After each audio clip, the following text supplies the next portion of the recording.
Yeah, I've been talking to Derek for some time. I'm looking forward to this day to come here and see what I could do and how can I help your improve your game and improve the standard of umpiring. I'll be chatting with the boss here and try to work out something in the near future. Once again, really glad to be here and see this wonderful happy. Anybody have any questions? Anything about umpiring and cricket? Uh, how old is your dad? 45. So I've umpired now for 25 years. So that's a long time. I've been about 15 years in the international panel. Hope to continue. Yeah. Most memorable match? 2 years ago, I did a test match in Christchurch, New Zealand, Australia, New Zealand, which went 5 days, and I think that's one of the biggest games I've done. It's been a great experience. Yeah. And are you doing the polls? So the last 4 years, I've done the Bangladesh Premier League, and I've done the Pakistan Super League for the last 3 years. They play half of their tournament in Dubai, and we cross over for the finals and the semis and the finals in Karachi or in Lahore, which is high risk, but we do it. Yeah.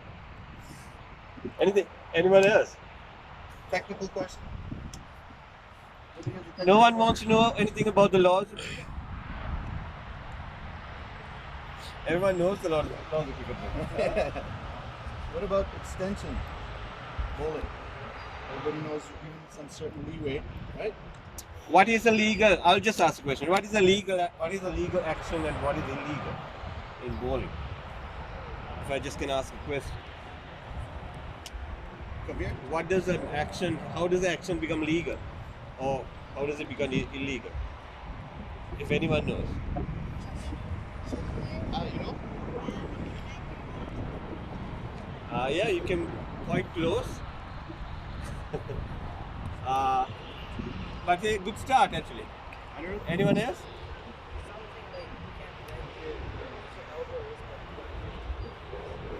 Yeah, but in this cricket, yours cricket, I don't think anyone can say that guy is 15 degrees or 14 or 13. It's all about when you put it under the computer or you film it and then you measure it. But for the naked eye, you just can't say about 15. Right? So it is written as 15, but we would see in international cricket, no one is called on the field. They are reported and then they are taken into a lab and then tested. And if they are above 15, then you have to really want to know their action. But the law on the illegal or legal is that when the arm reaches a parallel to the ground, you can't straighten the bent arm or you can't bend the straightened arm. Right? So if your arm gets there, and if you bend your arm from there and then bowl, it's illegal. Or if your arm is bent and you straighten that, that's also illegal. So when the arm reaches this level, you have to bowl straight arm. Or if your arm reaches this level, which is bent, you can't straighten this level. Then it becomes illegal. Okay? So, laws of cricket, there is so many things to learn. And the more you research and the more you look into the laws of playing conditions, you will learn. It's important to know the laws and playing conditions when you are playing the game for tactics. It's very important that you know the finer points of the law. Yeah? Come again? Hit me? No, you mean in a violent way? Angry? No, I No, don't. you mean like off the bat? On a shot. On a shot, I mean, the ball is hit back to you, yes? We have had narrow shaves, people like Gale, the big hitters, and it can happen to you, yeah? And it has happened to a lot of people. There are umpires now who wear helmets, and generally for a T20 I wear a box because you don't know. With the bats nowadays, like modern day bats, bring your bat. So have you ever had to measure Yeah, with the bat gauge? yeah, we have a bat gauge. Every umpire needs to have one, which we slip it through that. And if the bat gauge goes through easily, that means this is a legal bat. But if this bat gauge gets stuck somewhere, then it doesn't meet the required standards. So he'll have to cut it down, or back home we take it, we confiscate it. We don't allow. Really? Yeah. At ICC level, before the test match or ODI, you have the fourth umpire going into the dressing room and everyone stuff is checked. That's what has happened. It came into effect, I think, last year. We got bat gauge. Yeah, gauge actually. And whose bat is this? Looks a nice piece of willow. Nice one, eh? Yeah.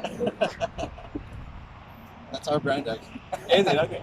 So we have, and I think what's becoming more and more prevalent nowadays, you have to be aware, is about anti-corruption. Few of you guys are in the five how many guys in the World Cup squad? These guys right here, under 19 squad.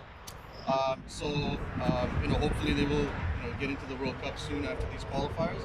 But yeah, there are certain precautions that you have to take as players, and I think reporting is another thing. Maybe not at their level, who knows? But Yeah, I mean, if you're approached and if you don't report, that is also an offense. It's very important. If you're approached, please. I mean, when you go into a tournament like that, they will have a session with you all, and then tell you all what exactly to do, and they'll give you numbers and stuff to call if you've been approached. But it's very important not to talk to the wrong people, and if you feel that there is some suspicion around someone, it's better to bring it to the notice of the authority, and then they'll take it from there. That's creeping into sport. It's a cancer actually, and I think the ICC and a lot of people are trying to curb it. I don't think you can knock it off 100%, but as long as it's kept at a reasonable level, it's fine. So I know it's within the law, the man-card way of dismissal. Yeah. Where do you stand as an international umpire? Your views on that? Yeah, the monk card is it can get controversial. We try to prevent it rather than apply the law when it happens. So if we find that the batsman is taking undue advantage by leaving his crease, we'll tell him personally that he can get into trouble if the bowler stops and mankards him. The law that covers that is that when you get to a position or a release point where the bowler gets to a point of release, he could come back and run out the batsman. But if he passes this area of release, right, for a guy who is high arm, maybe here, for Lasik Malinga, it can be here. It's a point of release. So if you go past the point of release, then you can't mankard the batsman. It always has to happen before the ball is released. So you can come with your action and stop there, and if the batsman is gone, you can, mankard him. But when we find the batsman is taking an undue advantage, we would tell him that he can get into trouble. So there is also a pre-warning. So when it happens, then there is no ill feeling because we have already told you that it will happen. I hope you got a good answer to that. Oh yeah. Okay.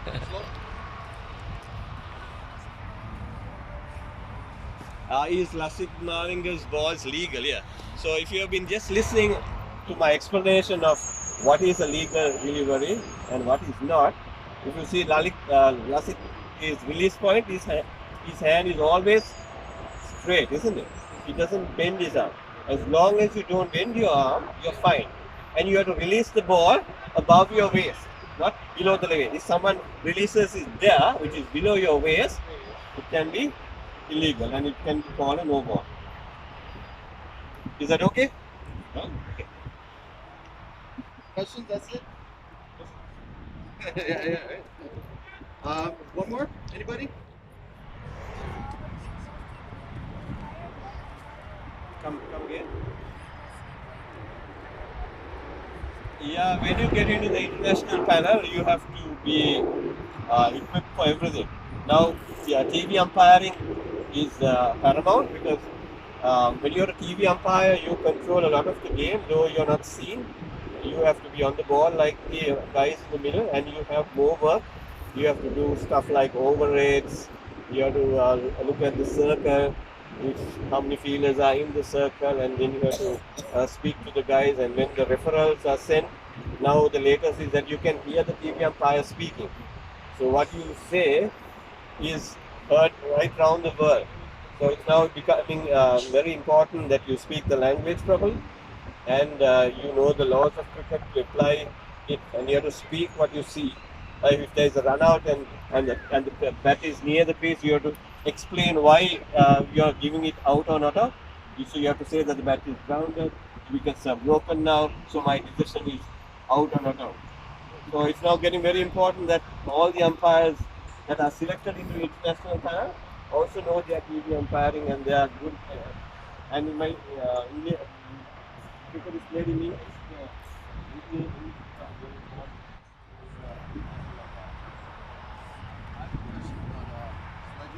A lot of it goes on. How does the umpire's role in intervening? Sledging is now being served a lot. There is a line. There is a line that is always there and that can't be crossed. And that line can, you know, fluctuate. So we wait. We tell the players, okay, that's it. Please be careful. If you cross that line, you'll be reported. And if they do, and the guys are now very smart, they push you to that line, but they don't cross it. So we don't want to take out the not the sledging part of the banter or the chat between the bowler and the batsman, but we can try to keep it to a reasonable level that it doesn't go to the next level and doesn't get ugly.